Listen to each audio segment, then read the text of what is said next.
চলুন আমরা বাস্তবমুখী একটা ভিডিও দেখব। শুরু করা যাক। হ্যাঁ,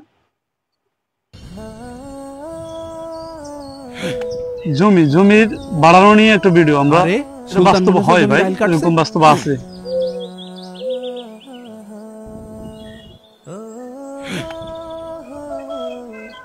তাই তো সুলতান আমার জমি রাইল কাটছে। এই সুলতান ভাই দাঁড়াও দাঁড়াও, একজনের জমি মানে দুজনের জমি রাইল কাটছো কেন আছে, কিন্তু একজনের কাটি কাটি ও জমিটা নিজে বড় করে। অবশ্যই কৈফিয়ত দেয়া লাগবে, এটা বাস্তব ভাই। প্রতি বছর জমির আইল আমি বান্ধি আর তুমি কেটে নাও, এটা কি ঠিক? তুই আমার জমির উপর আইল বাঁধিস, এই জন্যই তো আমি কেটে নিই। ভাই আমি তো তোমার জমির উপরে আইল বান্ধি না, আমি তো আমার জমির উপরেই আইল বান্ধি। বিশ্বাস না হলে তুমি আমিন নিয়ে এসে মাপ দাও, মাপ দিয়ে দেখো। আমি আমিন আনতে যাবো কেন? তুই আমিন নিয়ে এসে মেপে দেখ। কিছুদিন আগে আমি আমিন নিয়ে এসে মেপে দেখেছি, আমার 22 শতক জমিতে 1 শতক জমি কম। তার মানে তুই বলতে চাচ্ছিস আমি 1 শতক জমি নিয়ে নিয়েছি? হ্যাঁ তুমিই তো নাও, প্রতি বছর তুমি এইভাবে আল কেটে কেটে আমার জমি চুরি করে নেছো। এইবার আমি আমিন নিয়ে এসে আমার পাওনা জমি বের করে নেবো। ক্ষমতা দেখাই, তোর এত বড় সাহস, তুই আমাকে চোর বলিস? আছে ভাই, চুরি করলে তো চোর বলবোই। বর্তমান সমাজে এরকম পাওয়ার দেখা যায়, মানুষ চলে, কিন্তু আসলে পাওয়ারটা তো জমি ফেরত দিতে পারবো না এই দুনিয়াতে না, ক্ষণস্থায়ী। ভাই তুমি কি ক্ষমতা দেখাচ্ছ? হ্যাঁ দেখাচ্ছি, তুই যা পারিস তাই কর, যা। ভাই ক্ষমতা কিন্তু চিরদিন থাকে না। শোন, আমার ক্ষমতা সম্পর্কে তোর কোনো ক্ষমতা অনেক, তাই করতে পারি। আমি কিন্তু আইনের ব্যবস্থা নেব ভাই, কয়ে দিলাম। এটা বাড়ি দিল, তুমি আমার মানলে? তোর আইনের কোন বাপ আছে? মানুষগুলো সবসময় অবহেলিত, আমার কাছ থেকে কিভাবে জমি বের করে? আল্লাহ কিন্তু এর বিচার করবে। এই যা দিন যা। আল্লাহ, আমি ওসবের কোনো ভয় পাই না। তোমার কাছে বিচার দিলাম আল্লাহ। কি করব, আল্লাহর কাছে বিচার দেওয়া ছাড়া কিছু নেই। শালা আমার কাছ থেকে জমি বের করবে।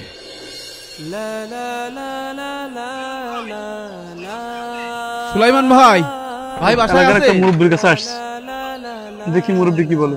কি হয়েছে আজাদ, তোমাকে এত পেরেশান দেখাচ্ছে কেন? ভাই আমাদের ওই সুলতানের তো চেনেন? হ্যাঁ। আমার জমির পাশে ওর জমি। আরে হ্যাঁ, প্রতি বছর আইল কাটতে কাটতে আমার 1 শতক জমি দখল করে নিয়েছে। আজকেও আইল কাটছিল, আমি নিষেধ করতে গেছি, আমার মেয়ে রেখা দেয় দিয়েছে। ভাই আপনি একটা কিছু করেন ভাই। তুমি তো জানো ও কতটা হিংস্র প্রকৃতির লোক, এখানে আমার কিছুই করার নেই। ও যা করছে তুমি মেনে নাও।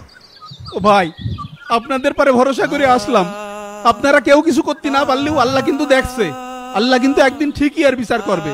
এলাকার মুরব্বিও কিছু করতে পারলো না, কিছু করতে পারলাম না, নিশ্চয় আল্লাহ একটা উত্তম ফয়সালা করে দেবেন। নিশ্চয় আসলো।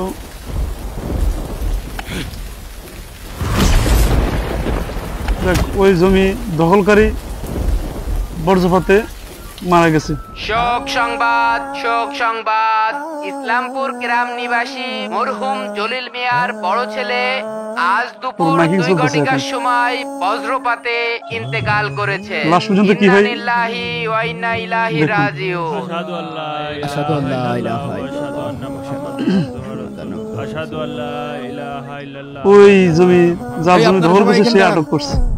দাঁড়াবো কেন চাচা? আর আপনি এভাবে পথ আটকে দাঁড়িয়েছেন কেন? আমি এই লাশ আমার জমির উপর দিয়ে নিয়ে যেতে দেব না, আপনারা অন্য রাস্তা দিয়ে নিয়ে যান। চাচা আপনি তো খুব নিষ্ঠুর প্রকৃতির মানুষ, আপনার একজন প্রতিবেশী মারা গিয়েছে, আপনার জমির উপর দিয়ে যাচ্ছে, আপনি বাধা দিচ্ছেন কেন? বাধা তো অবশ্যই দেব, এই লোক আমার উপরে জুলুম করেছে। সামনে দাঁড়া যদি কেউ যদি বলে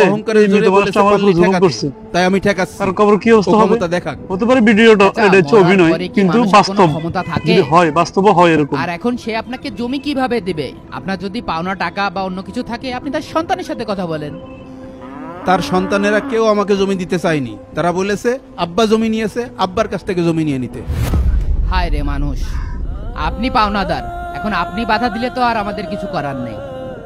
চাচা যা হওয়ার হয়েছে, সুলতান ভাই তো এখন মারা গিয়েছে, তাকে যেতে দেন। আজকে আমি যেতে দিলেও কাল কিয়ামতের দিন সে যেতে পারবে না। জুলুম করে অন্যের হক মেরে দেওয়ার কারণে আল্লাহ নিশ্চয়ই সেদিন পাকড়াও করবেন, কারণ বান্দার হক বান্দা মাফ না করলে আল্লাহ মাফ করেন না। বান্দার হক আত্মসাৎ করার ব্যাপারে রাসূলুল্লাহ সাল্লাল্লাহু আলাইহি ওয়াসাল্লাম বলেন, কেউ 1 বিঘা জমি আত্মসাৎ করা পর্যন্ত আল্লাহ বান্দার হক মাফ করেন না, তার গলায় 7 স্তবক জমি ঝুলিয়ে দেওয়া হবে। বান্দার হক এমন একটা নষ্টকারী, জুলুমকারী এমন অনেক ব্যক্তি বিচারের দিনে বান্দার হক বুঝিয়ে দিতে না পেরে জাহান্নামী হয়ে যাবে।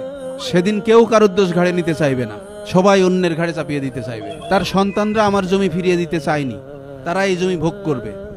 অথচ বিচারের দিন তার সন্তানরা তার পিতামাতার উপরেই দোষ চাপিয়ে দেবে। ওই ব্যক্তি কতই না বোকা যে অন্যের জন্য ধন সম্পদ অর্থ উপার্জন কার জন্য করি ভাই আমরা?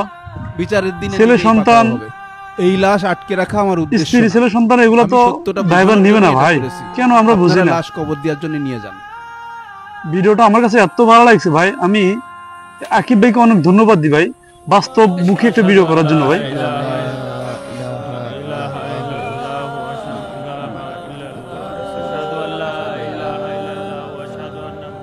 এই ভিডিওটা দেখার পর আমার মনে হচ্ছে যে আমি এই ভিডিও ডুইট করতে হবে, আমার ভিডিও ডুইট করতে হবে আমার।